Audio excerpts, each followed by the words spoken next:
A philosopher once asked, are we human because we gaze at the stars? Or do we gaze at them because we are human? Pointless, really. Do the stars gaze back? Now that's a question.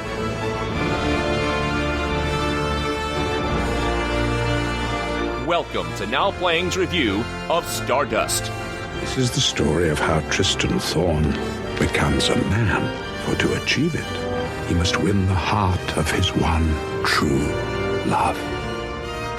Part of our DC Comics Retrospective Series. From my earliest youth, I lapped up the stories. People always told me they were nothing more than folklore, but my heart told me they were true.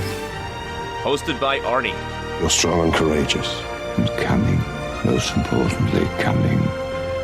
Jakob. You're the star. You're the star? Really? May I just say in advance that I am sorry. And Stuart. New king of Stormhold, whichever of you fine fellows might be. This podcast will contain detailed plot spoilers and harsh language. Have no fear.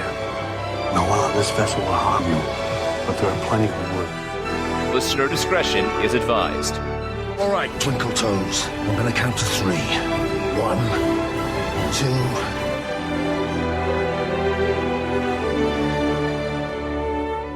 Today we're discussing Stardust, starring Claire Danes, Daredevil's Charlie Cox, Sienna Miller, Jason Fleming, Mark Strong, Rupert Everett, and then, to get some DC comic ties, Supergirl's Peter O'Toole, Batman Returns' Michelle Pfeiffer. Peter O'Toole, Supergirl. Wow, that's so harmful. You recommended that. And Man of Steel's Henry Cavill. Yeah, okay, yeah. Directed by Matthew Vaughn. This is the falling star of Now Playing, Arnie. Stuart in L.A. And this is the host who did slaughter a polar bear and offer its head to get engaged, Jakob. Well, I see it worked out for you at least. Yeah, polar bears, they're much more rare than diamonds. So, gang, welcome back to DC Comics. If there's one thing I've appreciated... Yeah, is this what you expected, Stuart? Well, it's the one thing I've appreciated about DC more than Marvel. I'm not going to say they make better films. They make more diversified films. I got to say, they have a really strange catalog, partly because they don't have their act together. I guess they're getting it together with this Superman v. Batman thing that we're building up to. But right now, we're kind of picking up the scraps. So somebody tell me, this was a comic book? I look to you, Jacob. It came out in comic book pamphlet form. It was prose, though. This is Neil Gaiman. And Neil Gaiman, part of that British invasion that brought Alan Moore and Garth Ennis, a lot of the great British writers in the 90s. I mean, Gaiman is credited with Sandman. I don't know if you've heard of that, but Sandman widely considered like one of the greatest runs of comic books ever. Yeah, I know of Sandman. I haven't read it. Here's the thing. I used to collect comic books. For 2 years, I went to comic book stores and bought comic books. I didn't buy superhero stuff, but I did buy comic books. I tried with Sandman. Man, they had the greatest covers. But you pick those things up, it was incomprehensible to me. What was that even about? And more importantly, is it so valuable that, as my friend had hoped, he was able to put his money in that instead of a savings account to put his daughter through college? No, always put your money in the bank over comic books or toys or anything like that. What I'll say about Sandman, and again, this applies with like Alan Moore, these writers brought literature over to what was considered, lowbrow comic book entertainment. Like Sandman, there was an issue that was a riff off of Shakespeare that won a literary award and upset the people so much because, like, how could a comic book win this? Like, that's not literature. Like, they had to make a new category. They were so upset a comic book won. So Gaiman has since gone on to do novels. I haven't read any of his novels, but this Stardust was originally written as prose, and there were pictures, but it wasn't like comic panels. It'd be like, here's 4 pages of prose, and then here's a picture kind of it was a storybook, an illustrated storybook, more or less, that they released as 4 issues, and it was later, done as a trade paperback, and I think they finally released it just as a novel. Yes, they have, because I picked that up.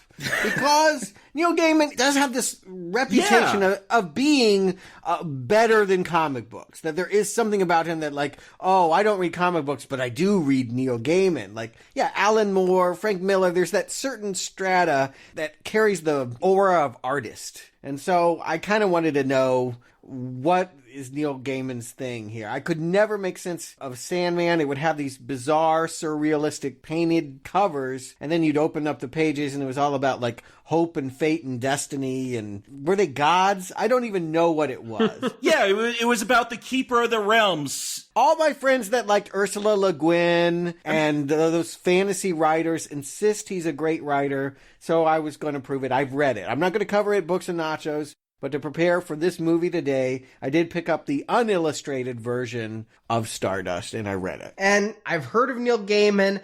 I'm not a big DC Comics guy. I've never read Sandman. I kept hearing a lot about it. I was a little surprised when I found out it wasn't a spin-off series of Spider-Man's villain. So what brings me to this movie and makes me excited for this movie is the director, Matthew Vaughn. This is the last film that Vaughn has directed for me to see. We have reviewed X-Men First Class. We reviewed Kick-Ass, the first film I saw of his. We reviewed Kingsman, all films I was very passionate about. I went back and saw Layer Cake, and it was pretty good. It lacked some of the flavor of his later films. It felt much like a Guy Ritchie wannabe, and of course, Vaughn produced Guy Ritchie's films, but I thought it was pretty good. But the one I didn't see was Stardust. I haven't seen Stardust, but I know a lot of our Now Playing fans, oh, you gotta see it, and there's a buzz. I mean, this movie made like over 130 million. I don't know what its budget was, but that's a lot of money. Worldwide. I feel like the audience is bigger outside of America. I don't think this was a hit here. Yeah, I don't think it had a huge American audience. According to Wiki, the budget on this is almost 90 million, so not a huge profit when you take advertising into account. It does seem to have a cult following now, though. I hear more about it than when it came out. Netflix thinks I'm going to give it 4 stars. We'll see. And I had no idea who Matthew Vaughn was when this film came out, but I was at San Diego Comic-Con in 2007, sitting in Hall H, waiting for, I think it was the Spider-Man 3 panel. Might have been a different superhero panel. Oh, I was there too. That's right, we weren't sitting together. But yeah, I was there for this panel. I forgot. Yeah, and I didn't mean to go to this. It was merely before something else I wanted to see, possibly Terminator or something like that. And Marjorie and I saw the footage they showed of this. They showed a trailer, and we laughed so hard because of this faux fantasy, Claire Danes giving a bad accent, and then Robert De Niro as a period piece pirate. That casting stunk like a litter box to us. I remember seeing those commercials and just being like, no. Yeah, that's how we were. We were like, wow, what a fucking stinker. What are they thinking? What are they trying to push on us? And we were still laughing about it when we got the shuttle back to our hotel room. And whoo, did we piss off a couple of girls in front of us. These girls were probably about 20, and they turned around and like, you don't know what you're talking about. This movie's gonna be great. The book is awesome. I mean, they really went fucking Exorcist on me. I'll say this about the book, and Stuart, you can tell me if you agree or not. If you think you're going in getting Tolkien fantasy, no, Gaiman is going for fairy tales, and we're going to go to the land of fairies, and we're going to have witches, and look, if you dress up in period piece costuming and go LARPing and... So Ren Fair folk? Fireball! Maybe you'll like this. It's not my kind of fantasy. I want Lord of the Rings. I want orcs getting stabbed through the head. It's not that kind of thing. Yeah, no orcs in this at all, anywhere. And the book is very different in tone, and in some ways in plotting than the movie we get here. Because you love the book would not be a guarantee that you would love the movie. But yes, I think you're right. This did end up getting a big following. I always knew people that had recommended it, even though I never really had any desire to see it, and probably still would not have seen it had we not been saying that this was the kickoff to the rest of the DC films building up to... Yeah, this is all the miscellaneous stuff. We haven't forgot about Watchmen, guys. We'll get there. Yeah, we should point out that, yes, we'll be doing Stardust this week. We'll go back to the other side for Deadpool next week. And then we have the DC team-ups. So all those things people have been saying we forgot, League of Extraordinary Gentlemen, Watchmen, all of that is part of a retrospective we're building up to these new DC superhero team-ups. We're going to see the Justice League, so I guess that means we got to see Legend of the Superhero. So all that crap is going to get covered in the next couple months. Well, I still wouldn't have seen this movie. Those two bitches on that bus poisoned me against this film. I mean, if two strangers interjecting into a conversation in which they were not invited were going to berate me for prejudging this movie that looked like ass, there's a reason this was the last one I saw. But I started wondering if maybe I judged it too harshly, because if Matthew Vaughn made it, then it's gotta be genius, right? I mean, I would call Kick-Ass, X-Men First Class, and Kingsman genius. Like, I still consider him to be the best filmmaker working today. What? Yeah, seriously. He doesn't make a lot, but what he makes is fucking gold. He makes very entertaining movies. Genius is a difficult word, and I don't bandy that around lightly. Neither do I. I think that, yes, his name attached is intriguing. He wasn't always the director of this project. It's worth pointing out he had to fight for this. He had to pull it away from Terry Gilliam, who would have probably made a very different film than what we're going to discuss. Yeah, I feel like there are elements of the Terry Gilliam draft here. There are visuals and cues that make me think, Terry Gilliam. But he went off and made Brothers Grimm with Matt Damon. And oh, yeah, that film. Yeah, and not a very satisfying fairy tale movie. Nobody was asking for him to make another one. And so when Matthew Vaughn didn't get to make X-Men 3, he made this instead. Yeah, this seems a little bit unusual. I definitely would think of it more up Gilliam's alley than Vaughn's, but still, I was intrigued by that pedigree. Yeah, having seen those films you mentioned, Kingsman, X-Men First Class, Kick-Ass, like, I'm coming to this optimistic, like, oh, maybe I just missed something. Like, I've enjoyed his other films. And this has a great cast. I didn't know who Charlie Cox was when this came out. I'd seen him in stuff. And who is he? Well, now he's Daredevil. I mean, he is Daredevil from the Netflix series. Big time. I mean, I know people like that, but to be like, that's your top of your resumes. And then Robert De Niro, big time actor. Yeah, well, I want to know why he's in this film. Who's got dirty pictures of him to get him in this movie? No, look, I love Robert De Niro from the 70s, 80s, maybe even the early 90s.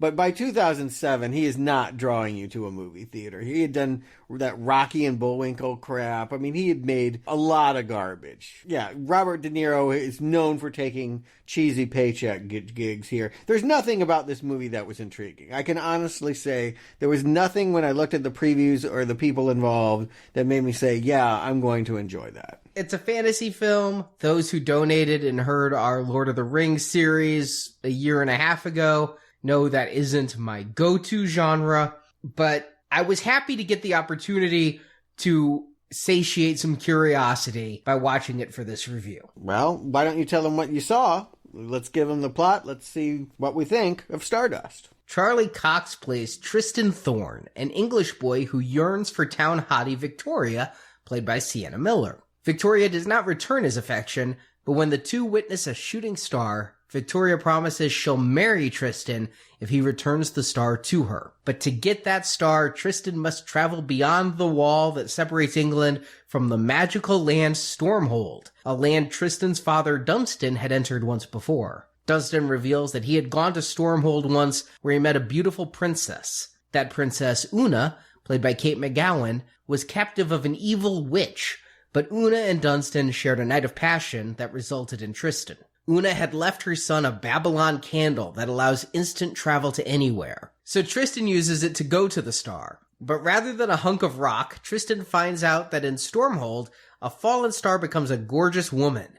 This one named Yvain, played by Claire Danes. Tristan tries to take Yvain back to Victoria, but the trip is not an easy one. Michelle Pfeiffer plays Lamia, a wicked old witch who wants to regain her youth. Now, do I mean wicked old or do I mean wicked? Figure it out, Maynards. She and her two sisters have lived for ages as they had previously eaten the heart of a fallen star. Now that a new star has arrived, they try to capture and kill Yvain so they can again regain their lost youth. And also, a group of princes are searching for a ruby their father, the king, played by Peter O'Toole, threw into the sky. So there's 2 MacGuffins in this film. One MacGuffin knocked the other MacGuffin out of the sky. Yes, the ruby collided with the falling stars, so now Yvain has the gem, thus becoming the personification of 2 MacGuffins. The princes kill each other to gain preference for the throne, until only Prince Septimus, played by Mark Strong, remains, and he and his troops quest for the gem. Tristan and Yvain flee through many dangers, and along the way, they fall in love. When Tristan goes to tell Victoria he's over her, though, Yvain is captured by Lamia. The star is about to be sacrificed when Tristan returns and joins forces with Septimus, Tristan wanting the woman, Septimus wanting the gem. Septimus is killed, but Yvain's love for Tristan causes her to shine so bright, Lamia disintegrates in its light. And with Septimus dead, Princess Una returns and tells Tristan he is the last male heir to the king, and he possesses the ruby. So Tristan rules as King of Stormhold, with Yvain as his queen, and the 2 rule for 80 years, and when their grandchildren are grown, the 2 use a Babylon candle to return to Yvain's home in the heavens, and there the 2 remain stars that will live forever as credits roll. Yeah, that is a lot of fairy tale you just spat out there. I just want to put it out there. It was a rude awakening when I read that book. Yes. How fairy tale-ish this is. Old-fashioned and antiquated this scenario feels, particularly in the book, which kind of falls into verse. And I get the sense that Gaiman is intrigued by, reading like Canterbury Tales and Beowulf and like the classics. He wants to emulate old world styles of writing. And he's playing off of other fairy tales, like that Babylon Candle. That's some like old English poem, and there's a unicorn in this film, and there's a unicorn and lion in the book, which is based off of some fairy tale. Like, this was a thing Alan Moore, I felt like, was the same way. Like, let's take all these literary influences and bring them into comics and show that we can elevate it. And that's Gaiman's, like, whole, I think that's all he does, is like, here's old literature, and I'm gonna respin it, but still make it feel really old and antiquated, which I don't know if that's a good thing. Well, I think it's a good thing if you're a medieval studies professor or something like that. It's not my thing. I mean, I'm just going to put it out there. I really struggled to finish that book. That book is very, very short, and every page was agony for me. I found very hard to stay focused because you can't really understand psychology of the characters. It's not written that way. It is meant to flow like a folktale. And so I just wasn't understanding what I was being told. So I was looking forward to seeing a movie that could kind of help me through this. But does this movie help? Because I did the opposite. I watched the film and then read the comic. And when this film opens up, we're human because we gaze at the stars. Or is it because we gaze at the stars that makes us human? And do the stars stare back? I'm like, okay, I want to turn it off right now. This is bullshit. Like this kind of ponderous gobbledygook that they're giving us right at the beginning. What is that beginning even doing? I don't know who the scientist is that's like writing a letter back. Like, I didn't catch any of that. Yeah, I thought this was setting up the plot, is that the scientist and the boy were going to team up and discover this wall and all of this together. But no, this whole thing, it's a little bit crazy, and if it wasn't for Ian McKellen being the narrator, it might feel extraneous. One conceit I do like, and I think I could have used some time on the other side of it, but that there is a wall between a fairy tale mythic land and a land of hard science. So I think that because we start here with astronomers looking through telescopes, it tells us, okay, this is pragmatic England, but there is another one, the England of folklore, and we're going to see a character that lives right down in the middle, right at the entry point between one and the other. Yeah, it should have involved some people on the science side. That's all I'm going to say. Once he crosses over, there's no looking back. This thing is mostly about witches and, flying and candles, and there's just very little science in this movie. Well, look at when this came out. I didn't read the book, I didn't read the comic, but as a movie aficionado, this movie came out in 2007. Lord of the Rings had completed. They were starting The Lion, the Witch, and the Wardrobe. I could see why this film, which feels to me like an amalgam of many different sources, especially C.S. Lewis's Narnia books, would be seen as a rife opportunity for a big budget film. And you talk about the hole in the wall. To me, that is the wardrobe, right? You walk through the wall and you're in this magical land the same way you walk into that wardrobe and you're in the magical land of Narnia. They didn't bring in scientists to investigate the wardrobe. But you don't bring up scientists and observing stars through telescopes if none of that matters. Yeah, he was writing the character back. I thought that was opening up a line of communication we would see again. Yes. But I guess what it's telling us is that the scientific world has no business exploring what the main character. We're not even 100% sure who wrote him at all, but I presume that it is Dunstan, the father of our main character. And in the book, a lot of more time is spent on generations and Ugh. So much time. They at least abbreviated it. It's kind of just a prologue that we have a character who makes it across the wall. It's guarded, well, in this movie anyway, it's guarded by an old man. In the story, it's much more serious. There's not a lot of humor in the book. And it's just sort of the position of the townspeople that no one is ever to go into the fairy tale land except once a year. So in the book, Dunstan could go on that one magic day. Here, he just kind of runs past this doddering old guard. It makes you wonder why more people don't flee into the fairy tale land. Yeah, there's a sense that Dunstan knows what's on the other side, but how does he know? Like, I guess it doesn't matter because Dunstan ultimately doesn't matter. This isn't his story. Yeah. I mean, you'd be curious of anywhere that's forbidden, so I get the temptation to want to explore somewhere new. I would have preferred to know that it was one magical day that allowed him to cross through.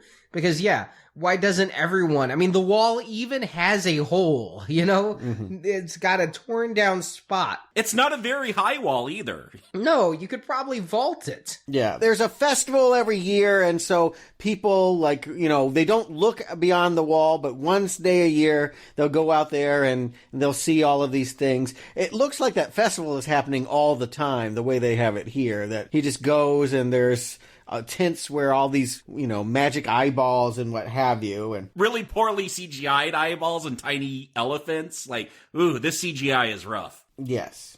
Yeah, it is a little bit on the shoddy side. Fortunately, it's such a minor part of this film. I was worried that we're going to see more, but it ends here in this little fairy carnival or whatever this is supposed to be. Now, I don't mean to slut shame Princess Una. She's a slut.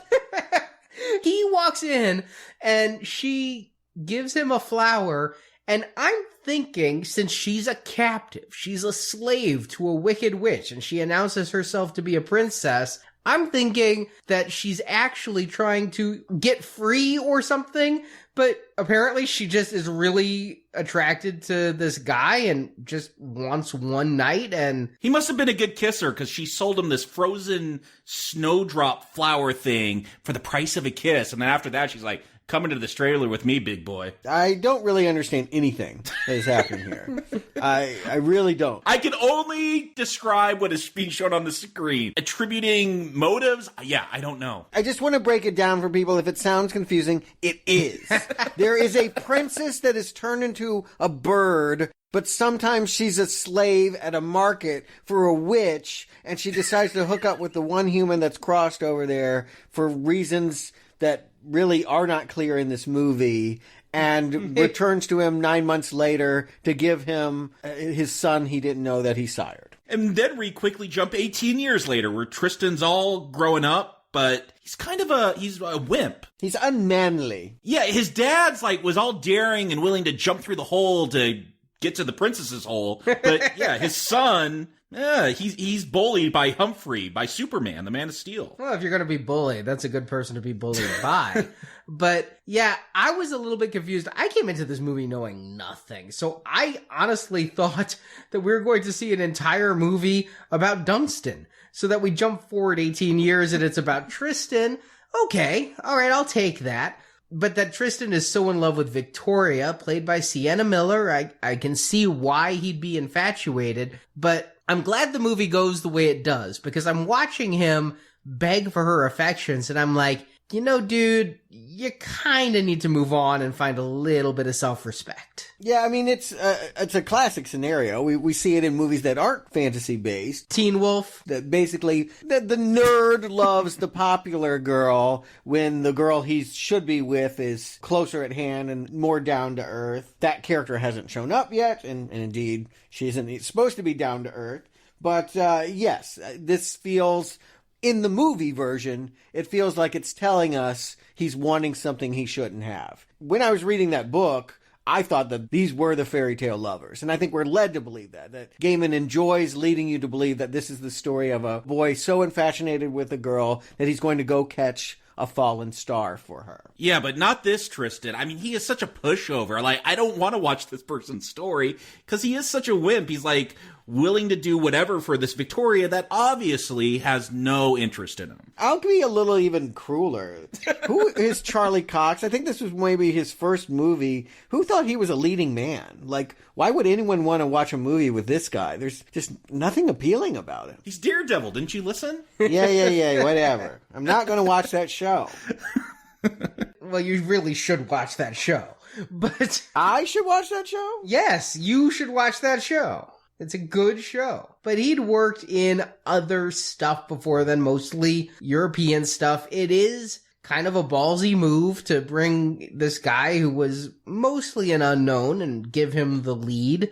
I think he pretty much works given that he's supposed to be a wimp. It's not like we're supposed to be seeing Superman here. But what is his one redeemable, like, quality that makes you want to root for him? Like, yeah. Usually there's one thing that they're good at or something, but him, ugh. He has heart. He's earnest. He wants to find love. And I believe that this movie, based upon both the scathing discussion I had at San Diego Comic-Con, as well as my own analysis, I think this movie is aimed more at a female audience than at a male one. Or at least one inclined to believe in true love and destiny and things that we don't talk a lot about here at Now Play.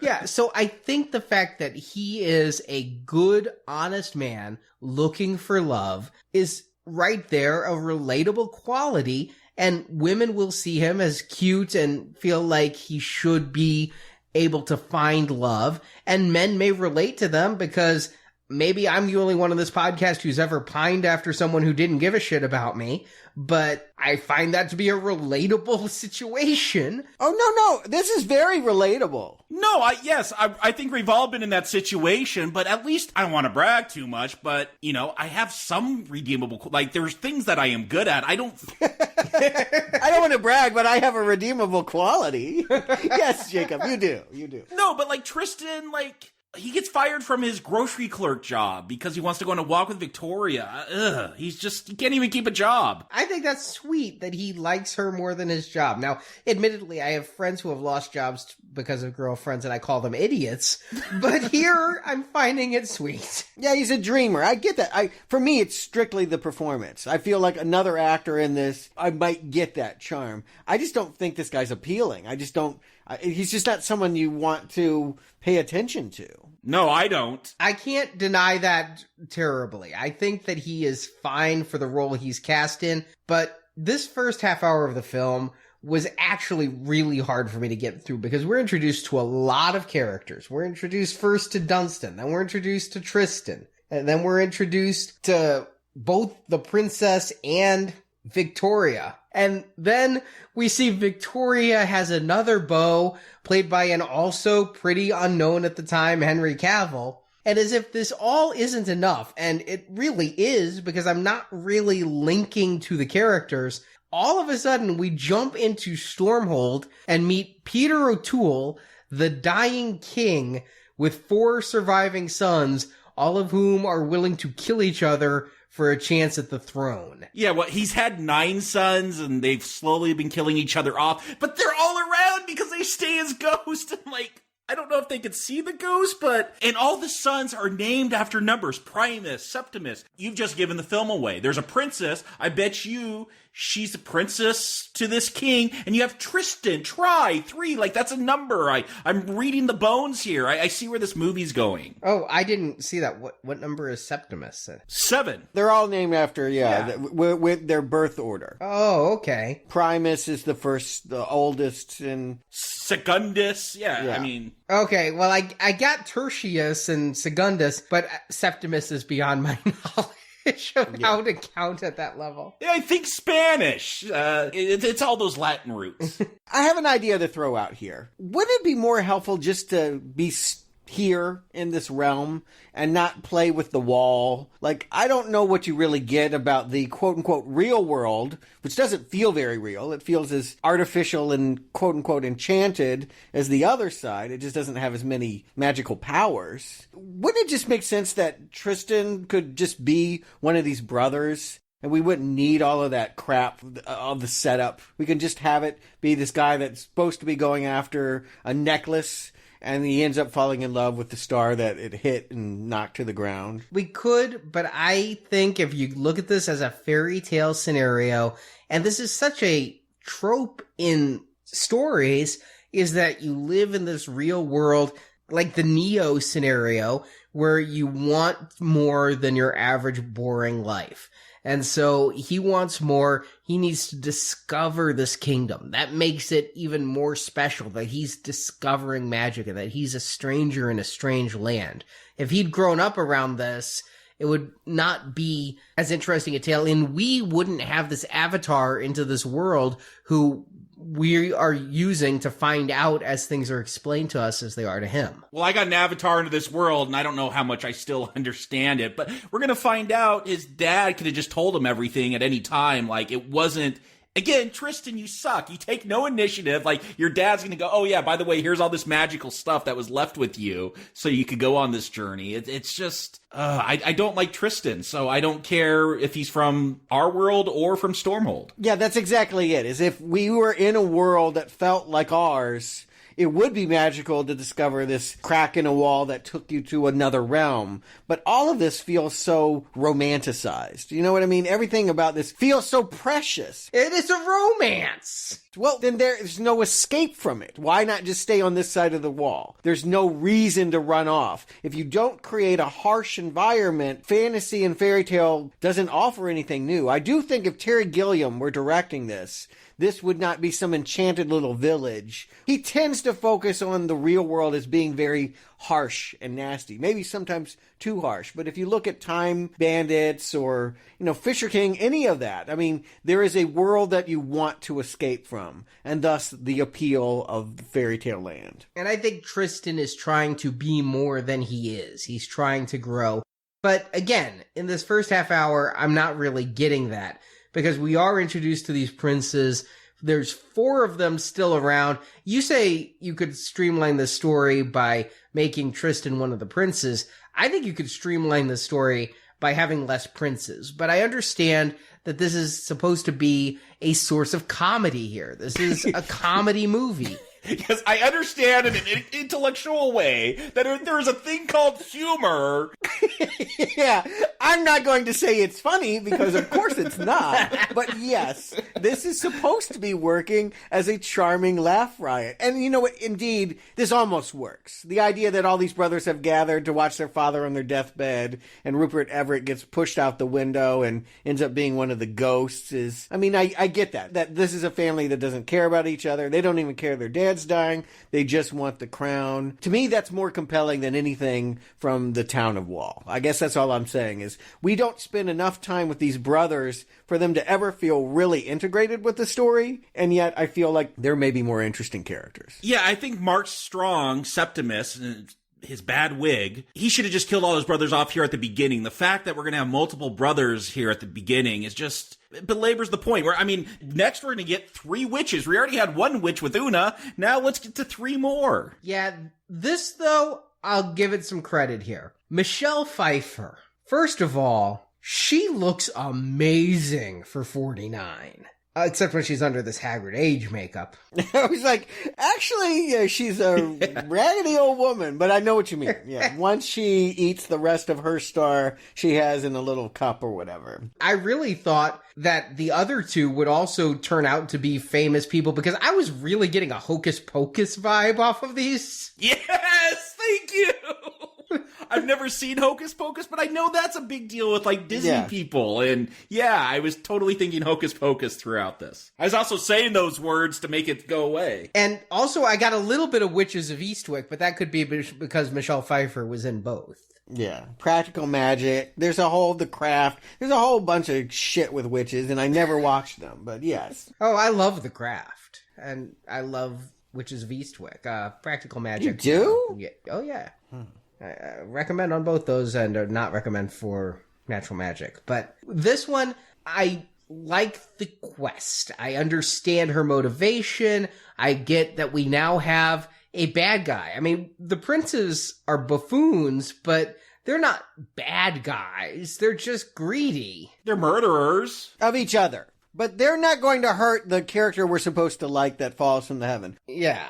They're just in a battle royale. Yeah, they just want a necklace. But this witch wants to eat the heart out of our star. So she can't get what she wants without taking the life of someone we don't want to see harmed. Theoretically. So she's the bad guy. Yes. And in the midst of all of this, at the half-an-hour mark, comes Claire Danes. And I knew she was in this movie. I was surprised she wasn't the Sienna Miller character when I thought that was the main romance. But no, she is Yvain, the fallen star. Yeah, who got knocked out of the sky when Peter O'Toole threw his ruby into the air. She was already a falling star. She just happened to hit the ruby. I don't think the ruby knocked her down. No, she says that ruby brought her down. Oh, it did? Yeah, I don't know how it might read to someone that hasn't read the book. It's very, very clear. They throw it up there. It literally, the way that it plays on the page is he throws it up into the heavens and boink, she falls. Yes. Bam, like a physical comedy bit. Oh. You say you feel the witch is the evil one because she wants to eat the heart of Claire Danes, Yvain, the fallen star.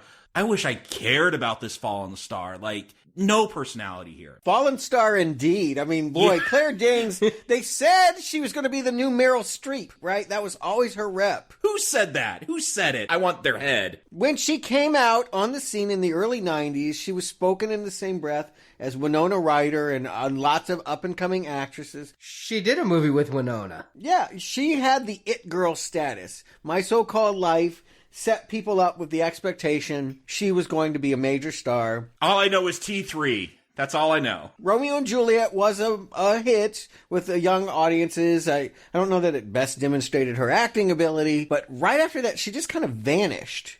And I didn't see her again, really, until Terminator. Yes. And Claire Danes, I mean, she was awesome in My So-Called Life. I can't say that it was an acting achievement because she was just playing a love-struck teenager. I do think she's a good actress, but that role, it never felt like she was reaching. It felt like she was just a Gen X avatar. I know so many people who love that show. I actually really got into that show after it was canceled and was endlessly rerun on MTV. I've seen her in a lot of other stuff since then. Home for the Holidays, Romeo and Juliet, U-Turn.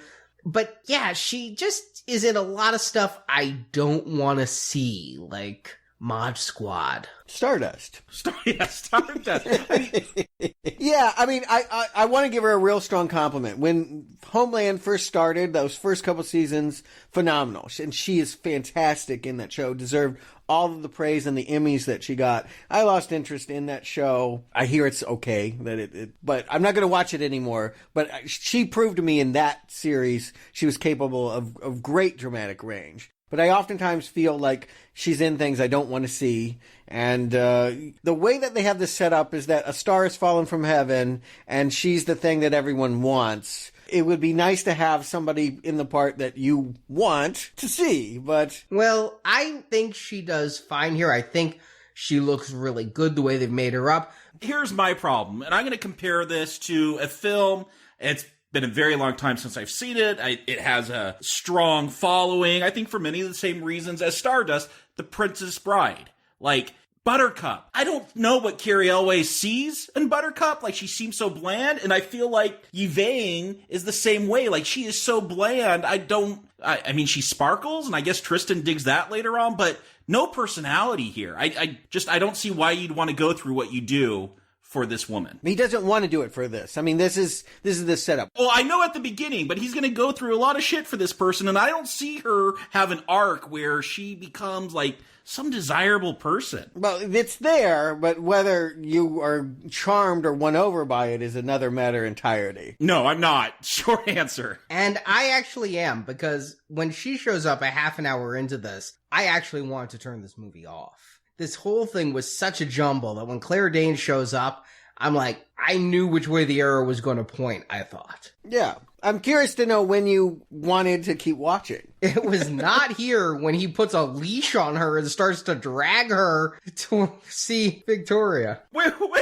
We've jumped. You got to talk about how Tristan finds this star. He's like, oh, I got to go get this star for Victoria. And his dad's like, oh yeah, here's a Babylon candle. Like, here's all this stuff about your mom. Think about your mom, and it will take you to her. She's always thinking about you. I think this is going to be like, oh, reconnect with my mom, join up with her, and then we'll get to the star. No, he just wants to get some poontang from Victoria and go straight to that star with that damn candle. You think about where you want to go with that candle, and that's where it takes you. Right. He promised Victoria that he would get that star, bring it back to her. She, thinking that's an impossible thing, laughed, but it's because it fell on the other side of the wall. Anything is possible in Stormhold.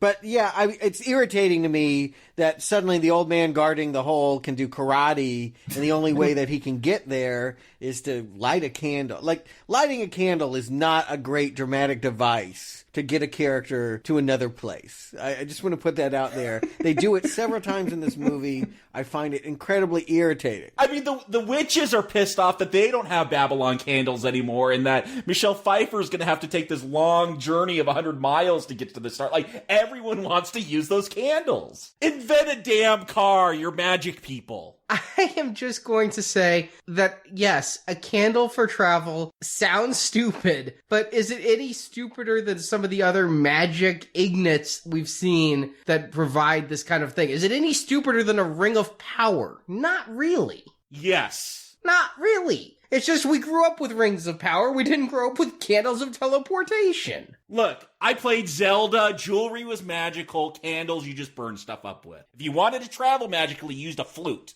See? Is this any stupider than a flute? It brought a tornado that took you places, yes. You just light a candle. I'm not really big on any of this. You're asking me about rings of power. I don't even know what you're referring to. Lord of the Rings. Oh, okay. Well, they didn't zip around when they put them on. I mean, they got invisible. I mean, I'm just saying magical devices. I'm not against a movie with magical devices. I am against a movie with plotting that is like this, where it feels jumbled. The introductions of characters are messy. We don't really know where we are or who we should even care about. I met all these people and I don't like a one of them. I think is what's the problem for me early on. Yes, this first half hour is a terrible introduction, and I do blame Gaiman for a lot of it. I do feel like it's just inherent in the story, and that Matthew Vaughn has done his best to spice it up with humor. Question mark? The tagline for this movie is a fairy tale that won't behave. Huh? And I do think that what Vaughn is trying to do is to be irreverent. He's trying to tell you fairy tales, but then put twist on it so that it feels fresh. So, yes, there's this woman that was knocked out of the heavens that's going to obviously be his dream woman, and he doesn't know it. But the joke of it is that she hates him, and that they spend much of this second half of the movie bickering. She's trying to get away from him. Yeah, maybe he shouldn't have just enslaved her at first sight. Like, he has that magical chain. I guess his mom was able to cut a link off or something and send that with him when he was a baby, so he has that magical chain. And that's the first thing he does. He's like, handcuffs, let's go. It had an S&M vibe to me, The little bit of a chain, how sometimes women wear collars to show their subs, even though the collar is just like a small necklace. That's one way to go with it. I went with the 1930s screwball comedy, that there's usually a road trip in which two mismatched people that hate each other's guts are forced to travel together. And, it's very funny to watch that evolution go from the thin line between I hate your guts to I love you, watching that transpire. I love those movies. None of that is here, Stuart. Well, that doesn't even have to be a 30s film. I mean, I saw that with John Cusack in The Sure Thing, which was a reference to those movies. I mean, I saw Charles Grodin and Robert De Niro do it in Midnight Run. Apparently a big influence for Vaughn. He said he wanted to bring that into this movie. That was part of the reason for casting Robert De Niro, was he loved Midnight Run so much. But where's the fun? Where's the witty banter? Where's the rat-a-tat dialogue between these two young whippersnappers? Like, a fucking unicorn is gonna show up. And come on. The problem is I'm not big on fairy tale iconography, but I can get over that. I mean, I enjoyed the movie Into the Woods. That was a fairy tale that wouldn't behave. A much better one, I would actually add. It was much more irreverent. But here, I think the problem is I don't really like anyone here. I mean, I don't have any hopes. And during the first half hour, I completely agree with you. It is a horrible setup. There's too many characters, too many plots. That is a systemic problem in this movie, is that it's chock too full with too many characters, that there's just not the screen time or the talent to really give credence to. And this isn't an ensemble film. Charlie Cox and Claire Danes are the stars. So to have all these other people with all these other agendas, it's very troublesome when they're all introduced in an unnatural fashion. When we're jumping between these stories like this, it's confusing versus having Tristan go into this land and be introduced to these people one by one. And my problem is way past the half hour, and you nailed it, Stuart. I don't like anyone in this film. So when there's a stupid fantasy thing like a unicorn showing up, it's just pissing me off more because I'm in a genre that I don't really like, and this ain't misbehaving. This ain't showing me something that I can enjoy because I'm not laughing. I don't like these characters, and so now I'm annoyed. Where did the unicorn come from? In the book,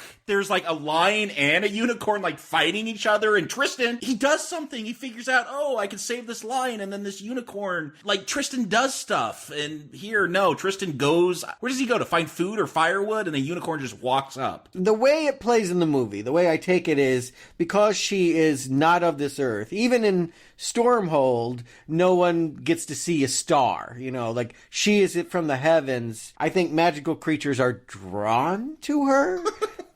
So many people are drawn to her. The witches want her, the brothers want her.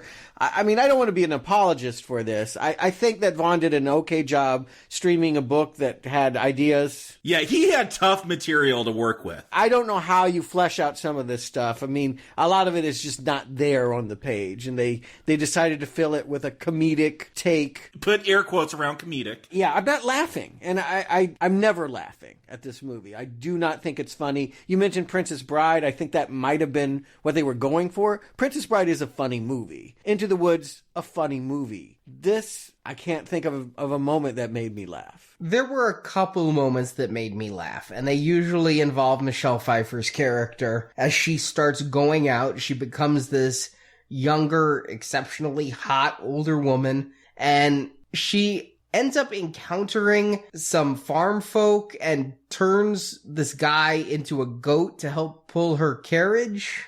And then later she decides to set up a inn so that as a cover. And so she turns the guy into a woman and the goat into a guy. It's misbehaving. Are you laughing? Yeah, I mean, I actually found it funny when the guy kept like eating cloth and chewing on stuff he shouldn't have. That amused me, and the fact that he had the goatee. I don't know. It was simple humor, but if you think that's funny, great. I just want to put it out there. I'm not jiving with this humor. It's not funny to me, and there's really nothing else about it that's working. I'm hoping something's going to happen here because this magical inn is what brings everyone here together. We've had 2 of the 7 brothers remaining. One that I think we're supposed to like, Primus, seems like the honorable one. He's teamed up with Tristan. And then we have Septimus, who's, I don't know, killing soothsayers or what have you. He's fallen behind. So these 2 guys come to the inn. Claire Danes' Yvain has already come to the inn. It gets pretty sexy when Michelle Pfeiffer's giving her a rub down and making her glow. That was kind of interesting. Whatever floats your boat, but she basically is just fixing her leg. When she fell from the heavens, she broke her leg, and the idea is she needs to be in the best possible mood to make her heart flavorful, because she's going to cut out her heart and eat it, and that will be more delicious and maybe more youth-sustaining if she's smiling. Yeah, it's more youth-sustaining the more she's shining. Yeah, I guess that's an okay premise, you know. I feel like there's going to be a lot of sighs in this. I struggle with this. I struggle with it because I don't know why I really should care about something so silly. But I'm trying. I'm really working very, very hard to try and be connected with this silly premise. But the whole scene kind of just ends with the unicorn, like, busting in and... Hey, we get the Babylon candle again, like there's a little bit left. Yes! A lot of Deus Ex Machina. A lot of, like, oh, conveniently things happen and our main character doesn't have to do anything. And I just feel like, again, why is Tristan our hero? He isn't really compelling. Well, what I take here is this was the last use of the candle. So it's a way of getting rid of the Deus Ex Machina while introducing them to the main villain of the piece.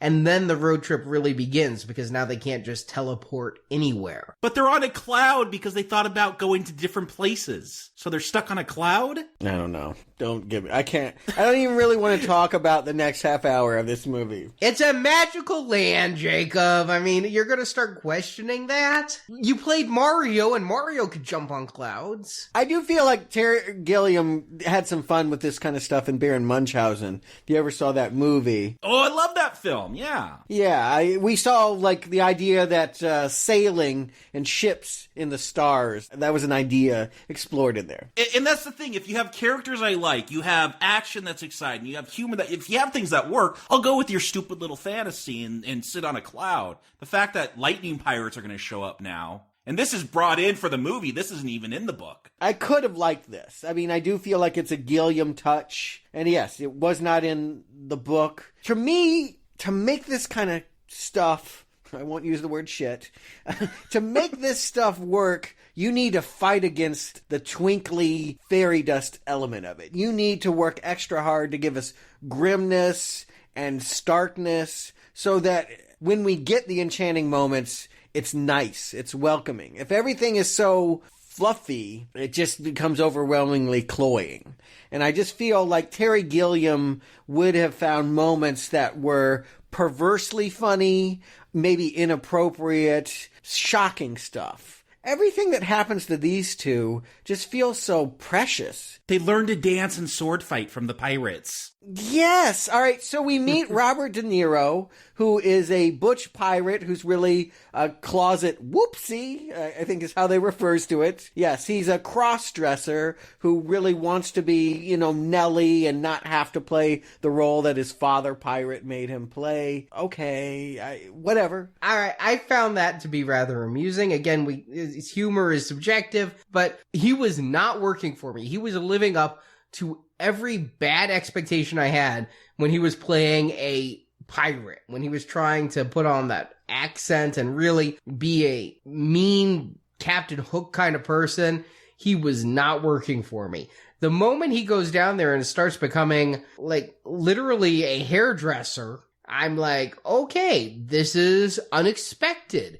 And Robert De Niro, he is willing to go to places I never would have expected him to go for a paycheck. Yeah, he's not convincing, though. I think it would be one thing if I felt like, oh, we're seeing the real him here. I think Robert is really struggling to present himself in such a flamboyant way. I think he did watch Robin Williams in The Birdcage and get his performance off that, I think. I was going to say Robin Williams could pull this kind of stuff off. De Niro can't. It does feel like a Robin Williams part. I know they also approached Stephen Fry.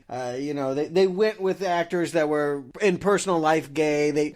To go with Robert De Niro. They had Rupert Everett here. Why didn't they just put him in the role? Yeah, but he's not real. Rupert Everett's not really that Nelly. I mean, he's gay, but he's not really, flamboyant in that way. I mean, you want an actor, a comedian, who really, has some fun with it. Robert De Niro looks like he's struggling in all aspects of this movie, and he just it's not a natural fit for him. So, and he's still doing the squint smile like Meet the Fockers. I never saw Meet the Fockers, and I really don't want to see any Robert De Niro movie after 1995. But you want to know how bad this film is? Like, Ricky Gervais shows up to buy lightning. I was so happy about that. Yeah, I was excited because I'm like, oh, maybe here's someone. He's funny. He's a comedian. No. Yeah, I don't know what he's doing here at all. Yeah, I could not tell you what his role in the plot. I know he ends up croaking like a frog at some point. I guess what they're trying to do here is find parallels, that they have an ally, that Captain Shakespeare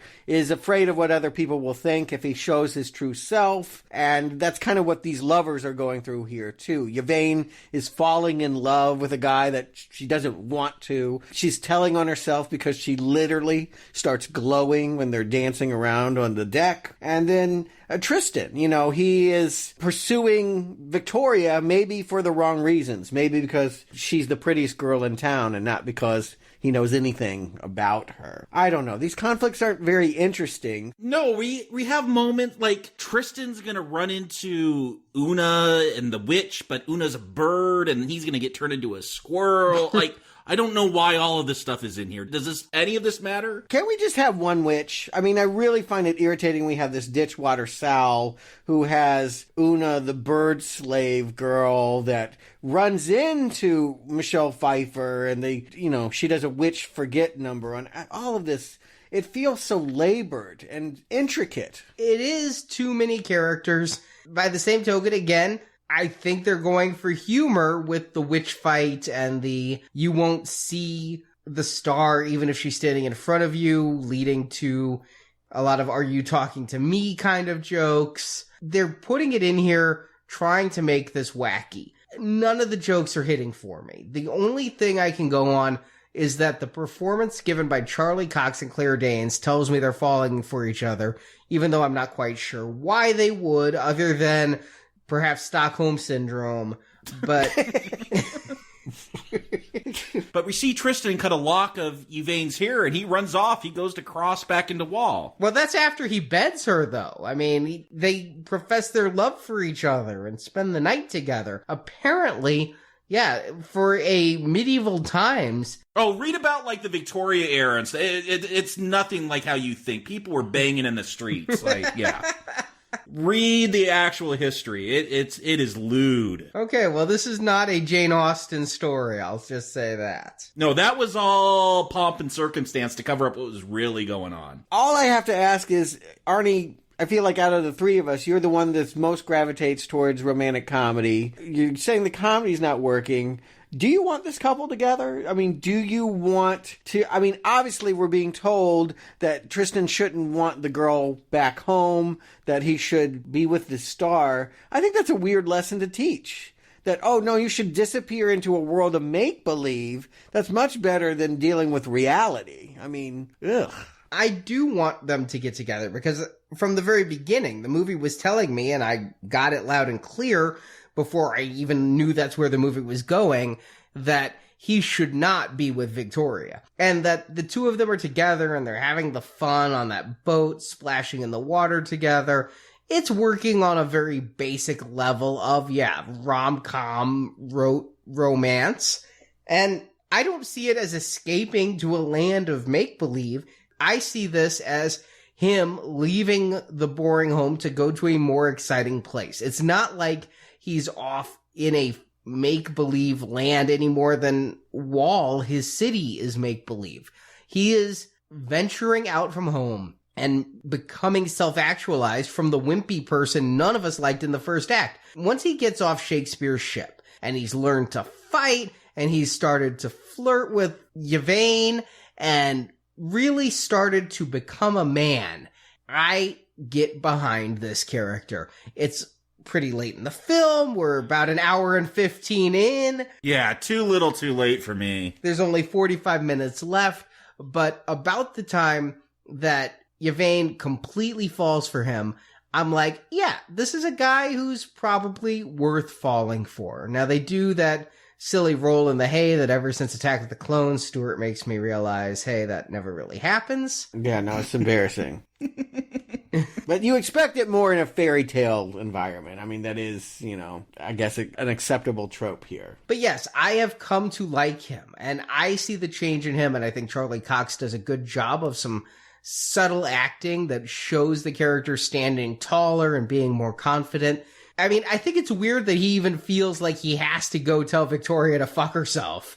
I mean, if he's so in love, why does he need to kind of go back and do an in your face? That's, again, for the movie. That wasn't in the book. And it all transpires in the same way, but it isn't played for the kind of fist pumping, like suddenly this woman deserves to be humiliated. She didn't really do anything. She might be superficial. Yeah, Tristan was the pushover that was making a fool of himself for her. It's not like she was humiliating him. Yeah. She didn't lead him on. I didn't get that impression, but she was playing with his affections, though. She would allow him to take her on walks and lose his job for her. She was using him to build up her own ego, and then to toy with him saying, if you bring me a star, I'll marry you, when she has absolutely no feeling for him. He offered to bring the star. Like, you're putting a lot on Victoria that's not there. I think Arnie's right that that's how we're supposed to have thought about her, but because I read the book and because we didn't have that much time with her,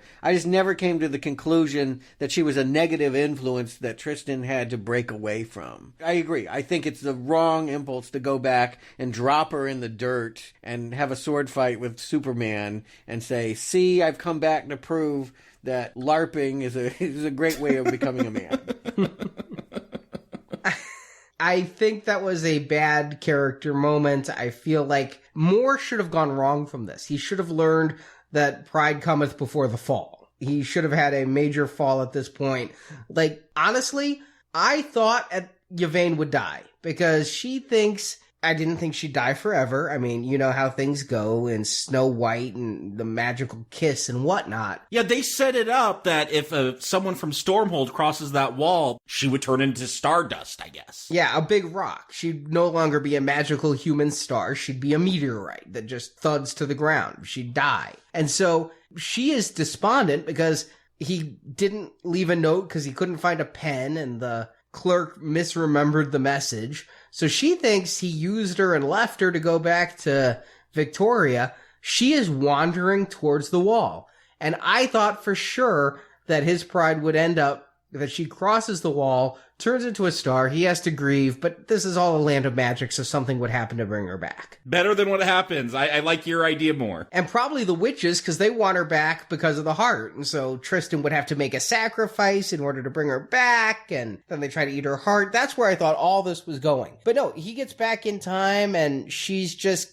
lured in by the witch and taken captive, and I'm like, well, okay, now you're just kind of an asshole. Yeah, I don't know that anything you said I disagree with, but I'm not sure it would help anything either. I mean, I think at this point in the game, it would be good to at least get some tension going. That she's a captive of witches that want to eat her heart out, at least is a more satisfying conflict than she might cross a wall. That's not that exciting. And then, don't forget about Septimus, although this movie has done its best to, that he's always like 3 steps behind. He had a duel with Captain Shakespeare. He has been tailing him. They're now partnering up to go bust into the witch lair. It's funny to me that he's the last living brother, and yet it feels like the ghosts get more time on screen than he does. I kept waiting for those ghosts to do something, but I guess they were misbehaving and they were just there for comedy effect. Yeah, they're a chorus. They're observing, and there were cut scenes. I did watch some deleted scenes. They couldn't be heard, but they were screaming at Yvain to do certain things, to leave the necklace so that, it could be found. Keep in mind, they have no interest in Yvain. They only want her necklace, which does nothing for her. She was hit by it. Yeah, she just picked it up. She's like, oh, jewelry. She doesn't need that necklace. The problem could be solved if she just said, oh, you want this? Here you go. And resolved. But yeah, we get to the end, a big battle with the witches. It's a fun battle. I mean, the effects are good. It's way too long. I like the reversals. I like that the 2 sisters take it. I like that there's a team up between Tristan and Septimus, because what the hell did they have to fight against each other for? They want different things. Here's the one. I always try to find at least one compliment. I liked when Michelle Pfeiffer uses that voodoo doll to bring Septimus back to life. You know, she uses it to drown him, but then she controls it, and Septimus has a sword fight with Tristan. That was kind of fun. It had a Beetlejuice feel to me for some reason. Yeah, I mean, I think that would be a lovely vibe that they're trying to find that they just cannot with this, the tone of this movie. But I think, yes, the idea of enchanted slapstick comedy is what they want this to be. Although I think this is supposed to be a little scary, right? Maybe? I mean, if you've seen, I don't know if you ever saw Coraline, which is horrifying. Like, the other mother with buttons' eyes and kidnapping children. That's written by Gaiman, and that was like a stop-motion fairy tale for kids. Like, that is scary. Like, Gaiman doesn't shy away from that, but who's ever done this script, I don't know if that was Matthew Vaughn or whoever, they've gone a totally different direction. It was Matthew Vaughn and his wife. Yeah, they've gone a totally different direction than Gaiman does. I'll say this. The corpse sword fighting was the moment that felt most like Matthew Vaughn. This whole time, I haven't felt like I was in a Matthew Vaughn film. But this one scene has the verve and the humor that I associate with Vaughn. And it's honestly a bit of a transitional moment because I didn't feel like Layer Cake felt like Vaughn at all. And this film didn't feel very much like him, but I start to see glimpses. You get 30 seconds of Vaughn here. Yeah. What does Vaughn mean to you? To me, he just means someone that takes formula genre and finds irony and new twists on old favorites. While doing so with actors turning in perhaps career best performances, tight scripts that keep me guessing, and an overall fun vibe that also can mix real heart-wrenching moments. You think you're along for a fun romp, and then something shatters you. Yeah, you think of Kick-Ass, and then what happens with Big Daddy. That's an emotional moment for this silly story, yeah. That's one thing you never get here, is a sense of any real danger. I guess the idea that they'll cut her heart out is pretty graphic, but I just don't think they'll ever do it. But yeah, there needed to be something. I mean, in Kick-Ass, Big Daddy died. In Kingsman, the church. I mean, there were so many scenes, really. Yeah, and in X-Men First Class, Charles gets shot. I've just spoiled every Matthew Vaughn movie now. But the ones that matter. There's always the moments of actual emotion mixed in, and this movie does lack it. I think what they think is actual emotion is the romance, but there's no stakes in this film. And yeah, if they're trying to go Princess Bride and fairy tale, maybe stakes are the wrong thing to want, but I would have liked something to bring me into the story a little bit more. Yeah, I don't even know what's happening here at the end, that basically he cuts Yvain free, or rather, Lamia cuts Yvain free, makes a big pronouncement that, oh, what does it matter to be young? I don't need to eat your heart because my dear sisters are dead. And then cackle, cackle, cackle. It was all an act and I'm going to kill you. My problem with this is she kills them by blowing up her own mirrors. And they keep running towards the area with more mirrors. Yeah, run the other way. Yeah, there's no more mirrors to explode back there. And then what happens? She shines, Yvain shines. The love she has for Tristan allows her to shine so bright that her light extinguishes the wicked old witch. Okay, no one should ever write those words. You understand how bad that is, right? That is so bad that you never write those words down. That is a sin. That is a Brothers Grimm thing. That is a fairy tale thing, and if you're not willing to go with that mentality, yeah, you do not write those words down, but that's what Gaiman was going for. Yeah, love conquers all. It is fairy tale. But even though this ending is different, even Gaiman doesn't do that in his story. No, yeah, you can dramatically show love conquers all in many ways that are very satisfying and romantic. She gives him a hug, and suddenly there's some glowing aura around her, and then what? She's just gone. Michelle Pfeiffer's just gone? Yeah, she couldn't stand up to the light. It was a magical laser beam. Oh, fuck. All right. That's really sloppy. I just feel like that is lazy. Like maybe they ran out. It almost feels like we ran out of money. They could have had the unicorn return and stab her. I'm better with that. I mean, I feel like this is the thing you do when you run out of money and you can't do what you had planned to do. Like that, I'll just hug you and our love power will shoot a laser into the witch. You may be right, because what I've read on this is Matthew Vaughn said despite having almost $90 million, they were having some budgetary constraints and some budgetary concerns, and he didn't get to do everything he wanted.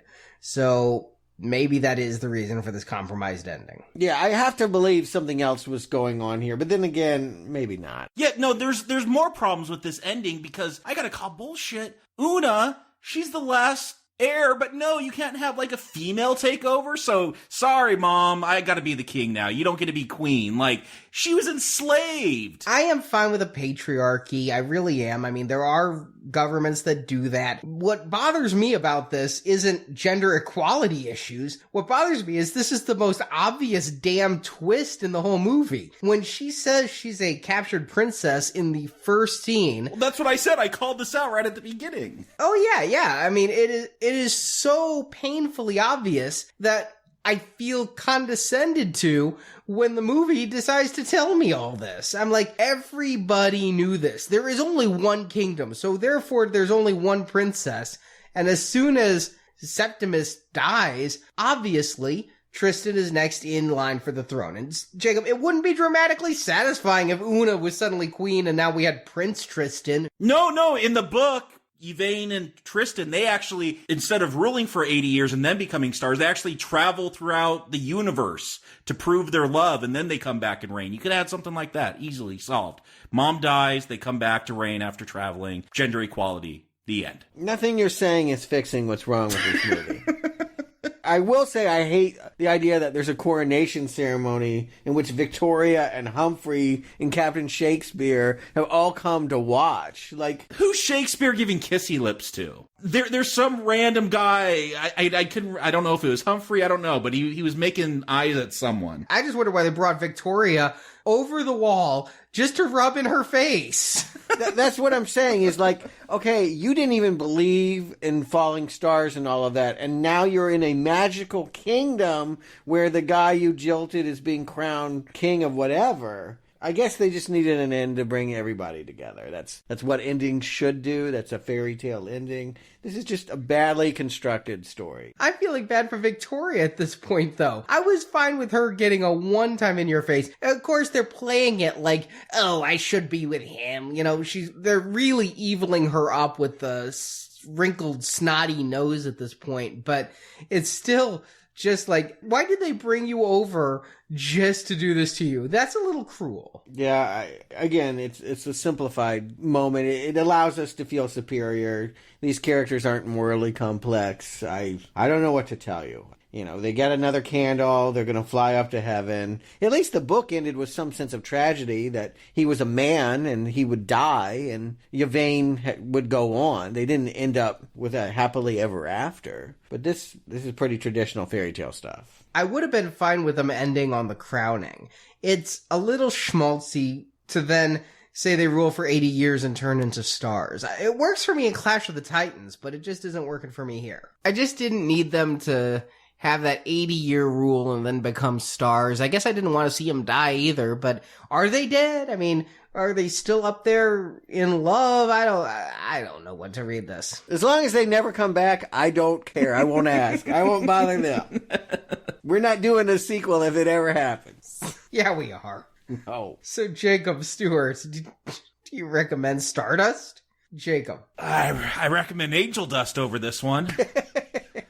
Look, here's part of the problem. This is a genre that I do not care about. So, Princess Bride, yeah, it's funny. I'll give it that. Otherwise, I wouldn't tolerate that. If that's your thing, if you like puffy sleeves and swashbuckling fairy tales and romance, maybe this will float your boat. I know it's got its fans. I'm not one of them, though. Like, this isn't my genre, and this film does nothing to get me to cross that bias. It doesn't give me characters that I like. It doesn't give me humor that I find funny. It doesn't give me action that is exciting. Like, it's such a failure how much nothing works. It's shot fine. I'll give it that. Like, it's pretty competently made as far as like framing sequences and shooting things, but I just don't find anything on screen interesting here. So no, I do not recommend Stardust. Stuart. Yeah, and like the witches, I just wanted to cut the movie's heart out and eat it. Like, I couldn't stand how schmaltzy this movie was. Like, for a movie that was supposed to be irreverent and really take fairy tales to task for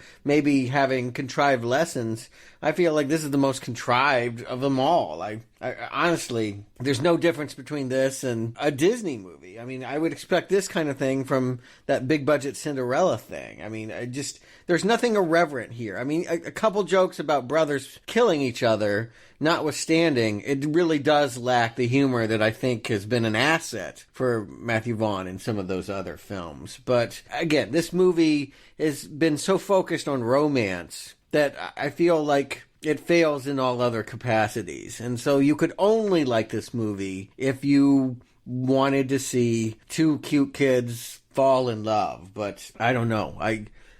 The word worthless comes to mind. I really can't think of anything about this that I appreciated. I mean, I've seen a lot of worse movies. I want to make this clear. This is not by any stretch of imagination one of the worst movies I've ever covered for Now Playing, but every second it was on, I wanted to run screaming out of the room. I just literally did not want to watch this. And I think the problem is, as you say, Jacob, part of it is that I have no interest in watching any kind of version of this story.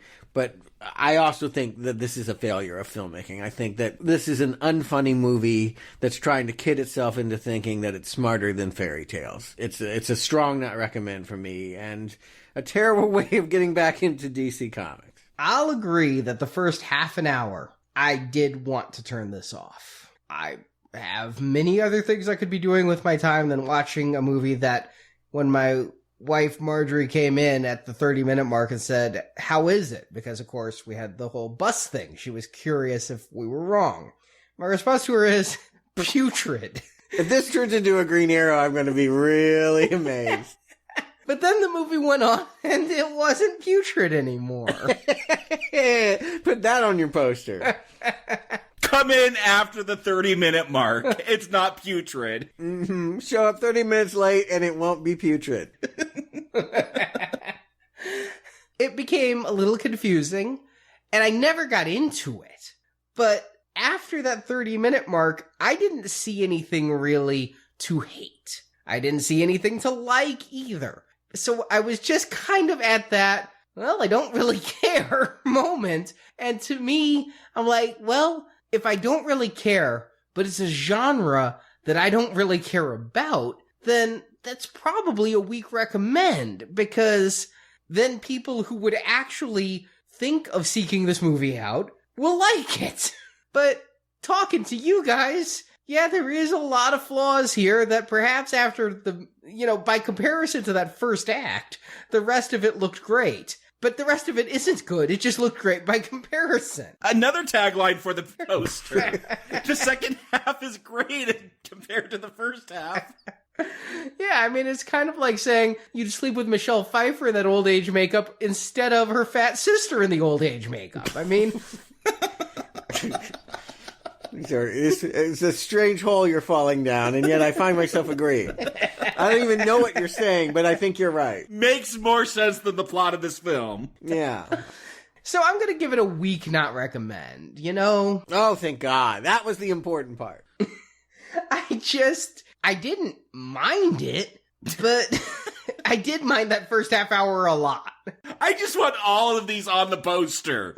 I didn't mind it, Arnie Carvalho. Yeah, that nothing you're saying here is saying that you would endorse the movie, which is what a Green Arrow is. You're endorsing that people seek something out and watch it. That you can imagine someone that might delight in it is because someone chewed you out on a bus because they did. I mean, that has nothing to do with your experience with the film, and it's more to do with the fact that we know somewhere out there are people that are gnashing their teeth because this is one of their favorite movies. Well, sometimes we have to review a film based on just style and merit versus personal enjoyment, because the chances of me enjoying a film in this genre, other than The Princess Bride, which I do love. Into the Woods If I hadn't just seen Into the Woods last year, I might be more forgiving. But Into the Woods is a great version of this. Not that it was a great movie, but it's a much better conception of this kind of fairy tales done irreverently.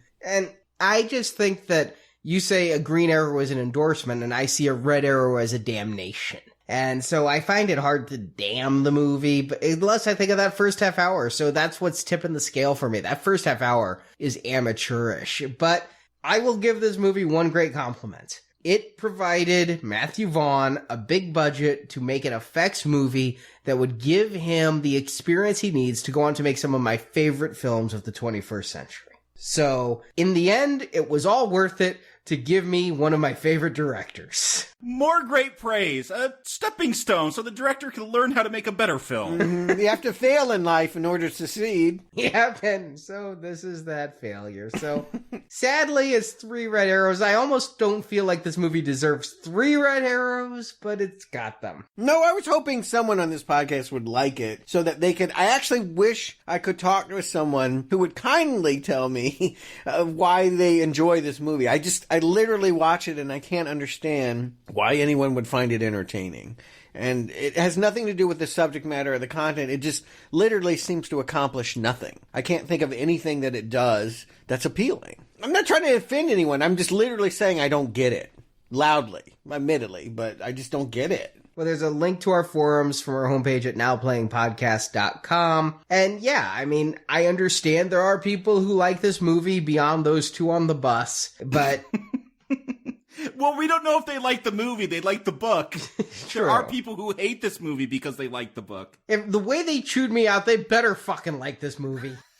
Perhaps they're fans and they could tell us. They better have Captain Shakespeare tattoos on their breasts. I hope no one's made that mistake. But it's more than it's just not my taste of movie. There's severe storytelling flaws with this movie.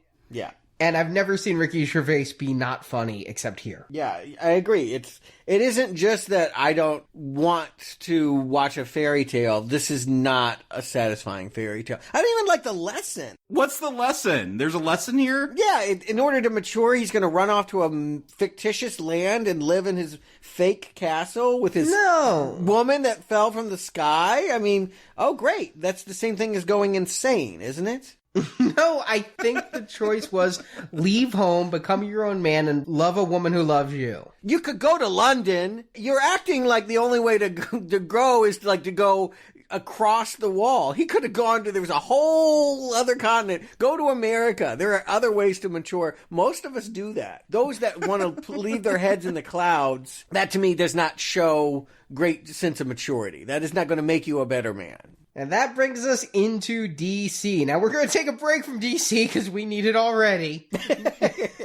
Yeah, we're going to Ryan Reynolds. I'm sure Stuart's just excited for this one. Oh, I cannot wait for more Ryan Reynolds. It'll be better than Green Lantern, right? Right? I hope. This movie's gonna rock. I am so jazzed for this movie. I am hyped for this movie. I'm more excited for Deadpool than I was for The Force Awakens. And I'm not even exaggerating that. That's weird. I've seen the trailer and I don't know. We'll see. When I saw the leaked footage for Deadpool and they weren't making the movie, tears were coming to my eyes because it hurt so much to see something that could have been and wasn't. So that this movie was resurrected by a necromancer from the grave and is actually made, I'm hyped. Now, it could suck. It is coming out in February. It's a love story. People certainly didn't like what Fox did with the Fantastic Four, but who knows? But they also made X-Men First Class, so I can't damn an entire studio. I will reserve any judgment. I will go into it with the best possible mindset of saying that I have enjoyed many superhero movies, and I will think of those as opposed to Ryan Reynolds superhero movies that I've seen and so many Marvel movies I have not enjoyed. I hope for the best, and I'll just save it until next week. So thank you for joining me. To our listeners, thank you for listening to this show. So if you would like to hear more of our reviews or read some of our reviews, our book, Underrated Movies We Recommend, is in the final processes of being made. And if you pre-order, you can get this book in hardcover format signed by Stuart, Jakob, Marjorie, and myself. There's also an audiobook version and a PDF book version. They're all available by clicking the banner at the top of our homepage at nowplayingpodcast.com. It's 125 movies. Each movie, following the formula, is reviewed by 3 people, so it's 375 movie reviews. Unfortunately, no Matthew Vaughn. Although I think every film he did is underrated because they're not like the top grossing film of all time, except for this one. And so until next week, I will think of you forever and always.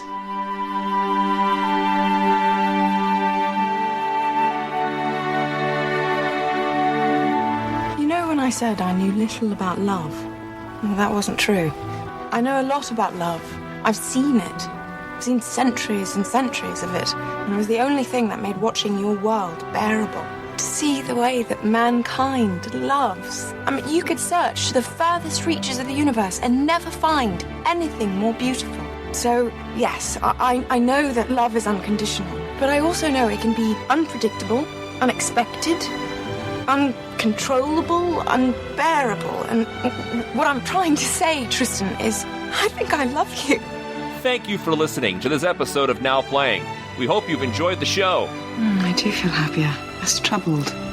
Come back to NowPlayingPodcast.com each week as we review another DC Comics film, featuring all the way through a weekend of release review of Batman v Superman: Dawn of Justice. You know, it's funny.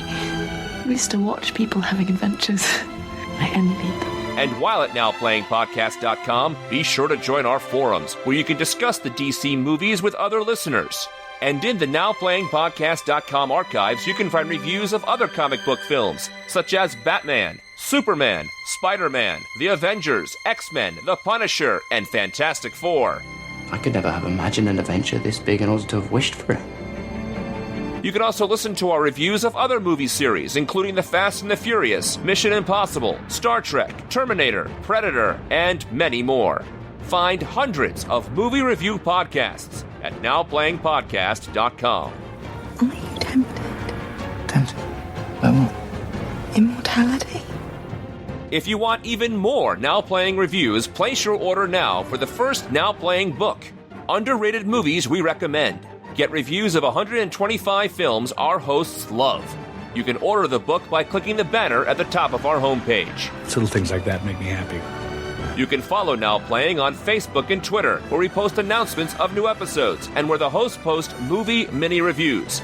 Links to our social media pages are available on our homepage. It's share and share alike aboard my vessel, sonny boy!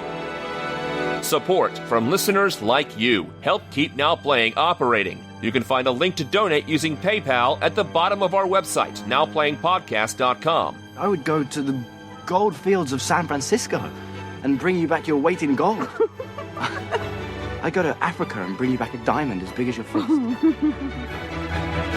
can also show your love of Now Playing Podcast by shopping in our store, where you can buy Now Playing t-shirts, coffee mugs, mouse pads, and much more. The link to our Cafe Press store is available on our homepage. It would be so good to see you out of those dreary clothes. So very small-town errand boy, howlingly parochial.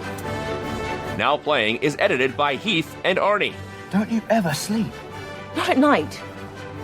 Now Playing credit narration by Brock.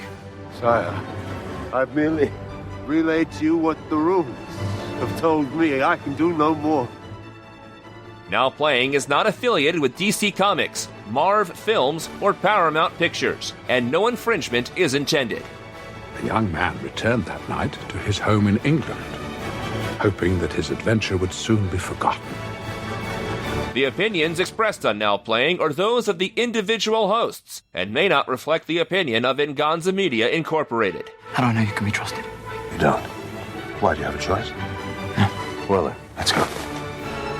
Now Playing is a Venganza Media production, copyright 2016, all rights reserved, and no part of this show may be reproduced, repurposed, or redistributed without the written permission of Venganza Media Incorporated. And they still live happily ever after.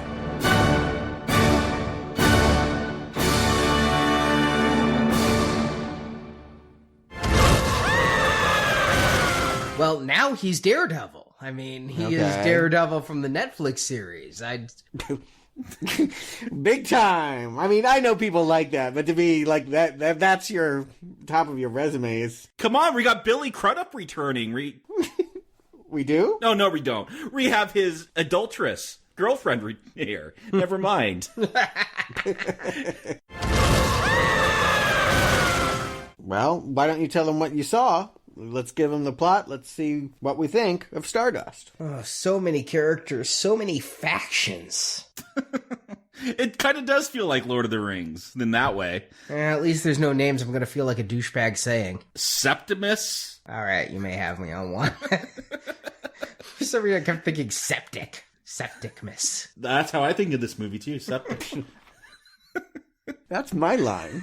I was using it as a blooper. I was actually eating a bagel. I would have said that. Una had left her son a Babylon candle that allows instant travel to anywhere. Jesus Christ. Come on, you feel like an asshole saying Babylon candle. I mean, can you just listen to this plot and realize, like, I don't even need to hear this show. Click, turning this off. Like, you do not need to hear us go through this story. Fucking a goddamn movie about fucking burning candles. It's like a major device in this. No swords, no whatever, but yeah, they'll fucking light a candle.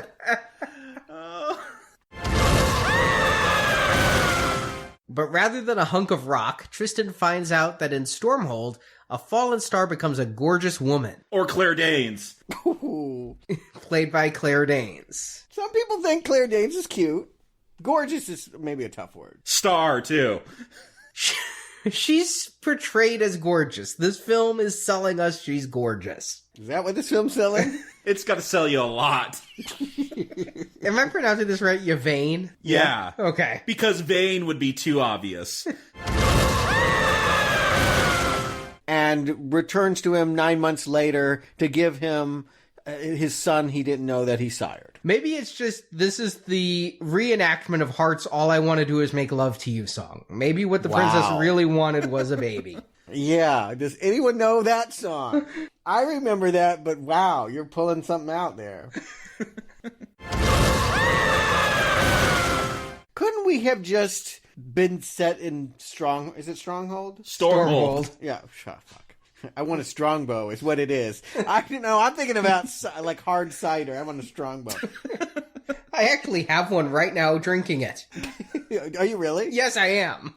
It's our drink of choice these days. Oh, okay. Yeah, it's delicious, and I need something to get me through this podcast. I really don't want to see any Robert De Niro movie after 1995, but... I still say that boxing one with Sylvester Stallone's worth a watch. I would never go see that. I'm sorry. I would never, ever, ever see that film under any circumstance. Yeah, I could not tell you what his role in the plot. I know he ends up croaking like a frog at some point. Yeah, he's there because Robert De Niro is trying to sell... I don't know. Just cut that. I don't fucking know. Yeah. No, that's blooper shit. No, leave that in because that tells you. I love that. This is the guy that's going to give this a green arrow, and he's like, hey, you guys are talking me out of that. Yeah, I told Marjorie beforehand, I'm like, it's a weak recommend, but I could be swayed.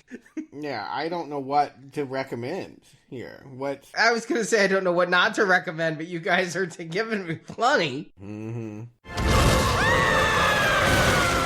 Say they rule for 80 years and turn into stars. It works for me in Clash of the Titans, but it just isn't working for me here. You like Clash of the Titans? Which one are we talking about? Any of them. The 80s one. That was bad, too. It's not great, but it's kind of fun. I liked it as a kid, but I have not seen it since then. Maybe we'll do a retrospective if they ever do a third one. Nope. Ooh, no, because What was the sequel they did to the... Wrath of the Titans. Oh, I saw that one. That is... Ooh, talk about wrath. I have not seen that one.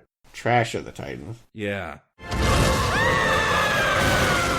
And don't forget, at our homepage, click the banner at the top if you want to hear or read us review Read us review. Read us, huh? You write good. It should be said it's like 1 a.m. your time. I mean, 1:30. There's a certain hour where I lose the ability to use my mouth, so I understand where you're at. That happens to me too, which makes for some very uncomfortable dates. I saw Charles Bronson and Robert De Niro do it in Midnight Run.